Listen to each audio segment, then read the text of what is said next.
अस्सलाम वालेकुम मेरे प्यारे दोस्तों, उम्मीद करता हूँ आप सब ठीक होंगे, अल्लाह की खैरियत से होंगे।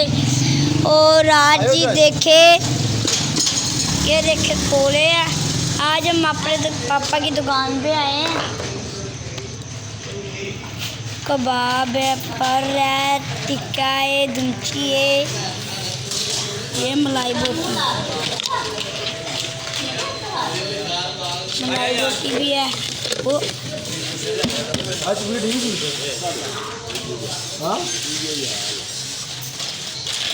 और ये अपने पैकेट में डाले हैं।